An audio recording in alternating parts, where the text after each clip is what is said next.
하는 하나님의 자녀의 존영과 존귀가 있는 존재들인데 어떡하다 그만 아담의 위치로 떨어지고 어떡하다 그만 탕자의 위치로 주염염에 먹는 돼지가루로 떨어지냐 이 말입니다.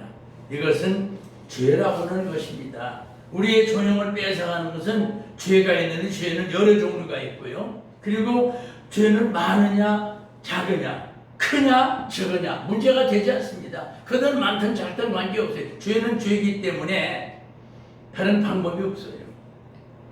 그래서 오늘 9절에서 내 존영을 남에게 뺏길까 두렵다.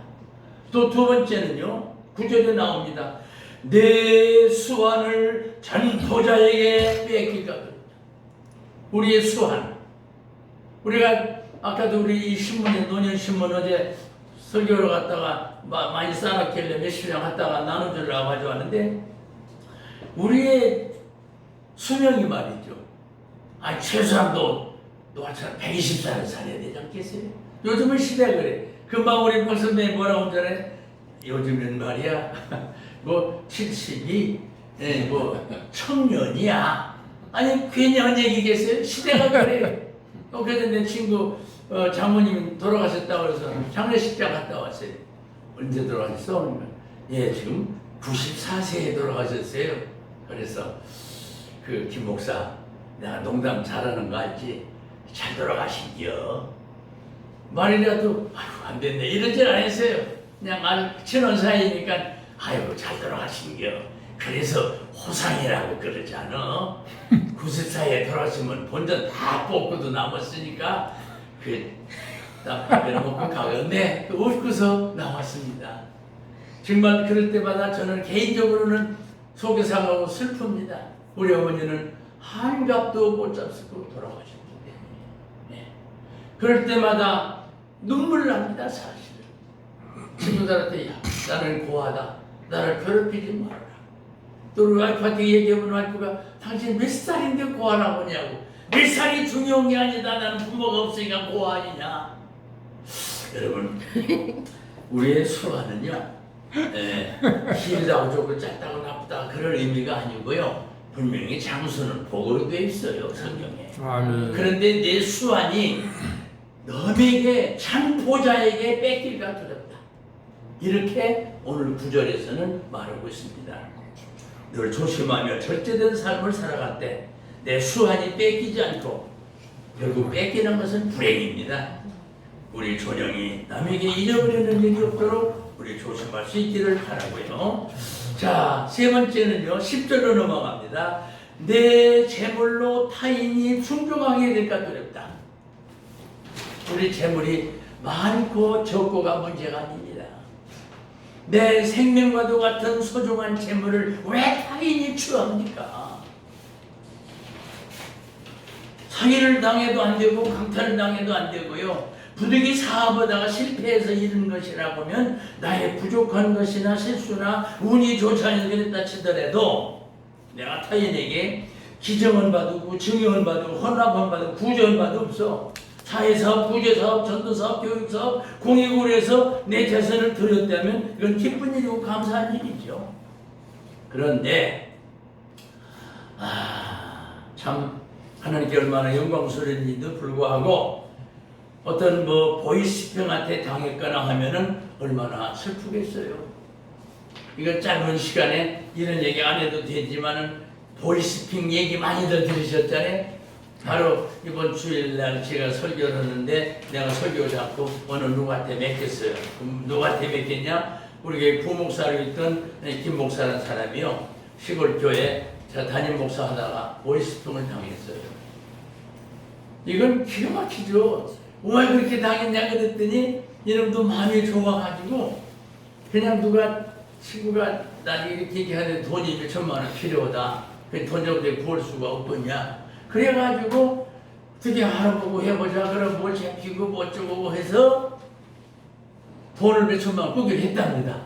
아이고 뭐 주민등록 다 떼다 주고 뭐 통장 사본 만들어 주고 시키는 대로 다 했어요. 아이고 아니나 다를까 돈이 통장에 다 5천만 원이 들어왔어요. 다 전화가 와서 돈 들어갔지요? 그 아직 안 대답하는 한번 열어볼게요. 열어보고 전화할게요. 하고 지금 5천만이 들어왔어. 그러면은 야 쉽게 나오네. 돈 5천만원 뭐 이자 물고 쓰면 되는 거니까 간단한 거니까 뭐. 집이라도 있으면 재피고서 이자 내면 좋은 건데도 좀 비싼 게 3년권에 10개가 돼가지고 한 것처럼 이렇게 된 거예요. 그런데 좀 이따가 전화는 뭐라고 전화 온다니까. 아 목사님 그 돈 들어간 거 있죠? 그게 목사님은 내일 들어가게 되고요. 그 오늘 들어간 거는요. 저기 다른 사람이 먼저 들어가야 될 돈을 목사님에게 잘못 들어간 겁니다. 그러니까 오늘 그 찾아가지고 우리 직원 보낼 테니까 다시 주세요. 예, 그러세요 그럼? 내일 주신다니까 오늘 돈 들어왔겠다. 줬어요. 그런데 그 다음날 돈이 들어오지 않고 그 다음날 검찰청에서 붙잡으러 왔어요. 그래서 왜 그러냐 그러니까 저기 당신 경찰청 가야 되겠다. 가본 결과 이 들어온 돈 5천만 원 계좌 사기꾼이야 그러니까. 어떤 여자한테 전화가 어떤 여자랍니다. 어떤 여자한테 요놈들이 전화가 와가지고요. 당신 돈 털렸다고 은행 이게 공개돼가지고 이게 보이스피싱 당했다고. 지가 보이스피싱이면서 보이스피싱 당했다고. 그 빨리 돈 없애라고. 그러면서 여기 경찰청 조사했는데 그 내일 검찰로 오라고. 오늘 돈 빨리 없애버리고 그놈 차지해야 되니까. 그러면서 살짝 속여가지고 그 돈 빨리 보내라고. 그런데 더 많이 있었는지는 모르지만 하여튼 5천만 원이 어제 들어왔던 그 돈을 그 목사님 통장에 내준 거예요. 뭐 짧은 시간이었는데 설명이 이해가 안 됐는지도 모르지만 근데 그 다음 경찰청이 왜 왔냐? 그 여자가 거기를 넣으라고 해서 검찰청에 넣으라고 해서 넣고 검찰청 전화번호까지도 주고 이게 검찰 수사관이니까 무슨 일 있으면 여기로 전화하라고 순간순간이죠. 그러니까 그러봤자 뻥일 텐데 말이죠. 그런데 검찰청은 내일 나오라고 조사계로 나오라고 이름도 가짜다 대주고 말이죠. 그런데 그거로 타임아웃이야. 그 여자의 돈이 이 목사님의 통장에 넣어가지고 표도 안 나죠. 그러니까 목사님은 찾아가지고 저 직원하고 돈 주라고 너 내일 주겠다고 이렇게 편안하게 내일 준다는데 오늘 안 찾아줄 게 뭐 있겠어요. 그런데 형무소 들어가세요. 목사가 무슨 죄로 들어갔니? 제목이 간단해요.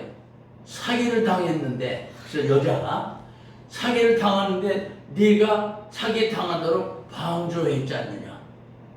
사기 방조죄로 들어갔습니다.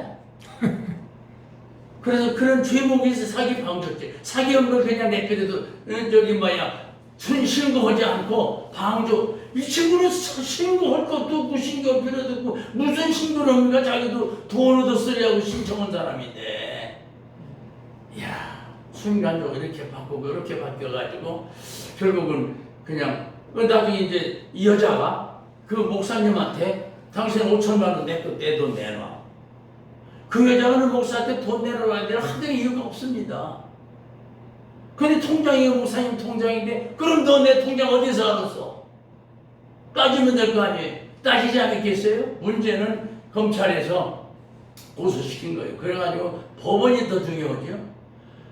이 사람이 돈 5천만 원 배상을 하고 그러니까 배상을 돈도 없고 그 사람이 목사가 안 쓴 것도 확실히 알고 있고 그런데도 징역 6개월을 때렸어요. 집행유예도 아니고. 왜? 이유가 간단해. 합의를 안 받다고. 즉 5천만 원 달라고 했는데 주지 않았다고 합의 안 받기 때문에 너는 실형 살해야 된다. 이래가지고 6개월 살다 나왔습니다. 그러니까 또 노예에서는 또 이 사람이 전과자가 됐고 형무소 살다 나왔으니까 사실을 알았으면 오히려 목사님을 도와주고 더 구제를 하고 협력해 줘야 되는데 노예에서 나와. 세상에 이렇게 되더라고요. 이 짧은 시간에 이런 얘기 해서 죄송하지만 일화 중에 하나인데 우리가 잘못하다가 사기당할 수가 있다. 참 이런 보이스피싱 같은 거 당하면 우리는 누가 당하고 싶어서 당합니까? 순간순간 넘어가는 거예요. 사기당하려면. 그래서 내 재물이 타인이 충족하게 될까 두렵다. 내 재물로 다른 사람이 충족하게 된다는 건 얼마나 좋겠어요. 그런데 뺏긴다는 얘기죠. 내 재물이 다른 사람이 취했다 이 말이죠.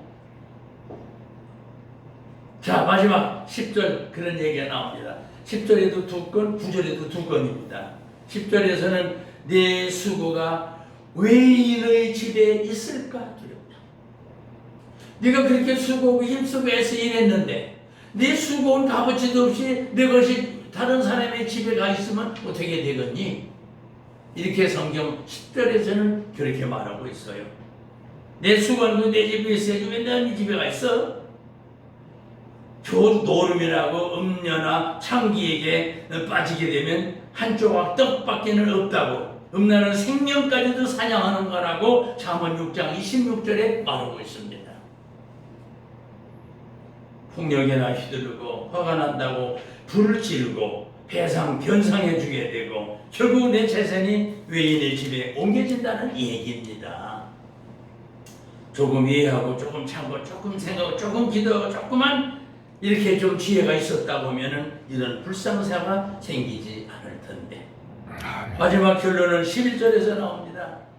내 몸과 육체가 쇠잔할 때 한탄할까 두렵다. 야, 육체가 쇠잔할 때 한탄할까 두렵다. 인생은 왔다가 가는 것이기 때문에 그런 사실을 아는 우리들은 노후가 좋아야 됩니다. 처음보다는 나중에 좋아야 됩니다. 젊은 날 내 멋대로 헤매이고 허랑방탕하다가 병들어 처져 있을 때 그때 후회한들 타임아웃이지요. 오늘과 내일의 균형 잡힌 삶을 살아야 돼요. 오늘만 있는 게 아니라 내일도 있어요. 우리에게는 나 혼자만 사는, 나만 있는 게 아니라 내 이웃 너도 있다 이 말이에요. 너와 나의 균형이 잡혀야 돼요. 나만 잘난 척은, 나만 혼자 똑똑한 척하지만은 다른 사람 상대가 있잖아요. 나와 너의 균형, 오늘과 내일의 균형. 그런가 하면요, 우리 신앙인답게 영과 육의 균형을 잡아야 됩니다. 육신만 있는 게 아니에요. 영은 있잖아요. 우리는 영이 뭐 아주 영일 앞두고 때는 은혜 받았다고 아주 뭐 그냥 밤새 저녁 기도하고 맨날 교회만 붙어가 살고 뭐 전도라니까 맨날 전도지만 들고 다니고. 성경을 말합니다. 내 가정을 누가 돌봐? 너 그따위로 해가지고 가정을 돌보지 않는 님에 너는 믿지 않는 놈보다 더 악한 거야. 이렇게 성경이 말하고 있잖아요. 그렇기 때문에 우리는 영과 육의 균형을 잡지 않으면 이것은 얼마나 잘못된 것임을 깊이 깨닫으시길 바라고요. 그 요절이 크게 나와 있더라고요. 내가 왜 훈계를 싫어했던 거, 이 12절입니다. 내가 왜 꾸지람을 가벼이 여겼던 거. 꾸지람하면 누가 좋아합니까? 훈계하면 누가 듣습니까? 그러니까 목사도 훈계하거나 꾸지람할 수가 없어요. 부모도 훈계도 못하고 꾸지람도 못합니다. 내가 왜 선생님의 목소리를 청종하지 않았던 거. 내가 왜 가르치는 이의 말을 귀 기울이지 않았던 거. 이렇게 말합니다. 한경준 목사님이 자기 후배들이 찾아왔을 때, 목사님 저기 마지막 저희들한테도 한 말씀 좀 주세요. 그러니까 뭐라고 하지 않습니까? 목사들한테는 예수 잘 믿으세요. 상당히 넌센스 아닙니까? 목사들이, 후배들이 목사님, 그 한경준 목사님이 그 누워 계시고 하니까 명문한 차 갔는데 자고 드리고 기도하고 이제 이렇게 가려고 그러다가 목사님 저희들한테 한 말씀 해주세요. 뭐 서슴없이 예수 잘 믿으세요. 그 양반이 로망이 나서 그랬겠어요? 후배 목사들인데 분명히 예수 잘 믿어. 굉장한 의미가 있는 멘트죠. 함께한 이 아침도 우리 함께 귀한 동지들 여러분, 예수 잘 믿는 것이 우리의 일임을 기억하시고, 아버지 어머니 예수 잘 믿어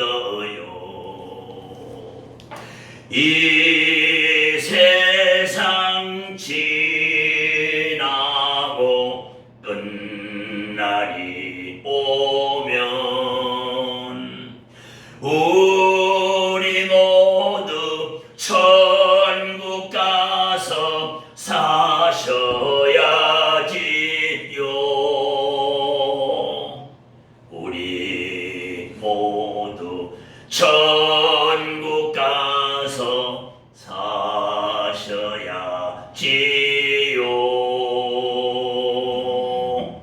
기도하겠습니다. 아멘. 아버님, 귀한 시간에 함께 머리를 숙였습니다. 우리는 괜히 쓸데없는 후회받대자 아무런 소용이 없는 걸 다시 한번 생각하면서 내가 왜 훈계를 실했던고,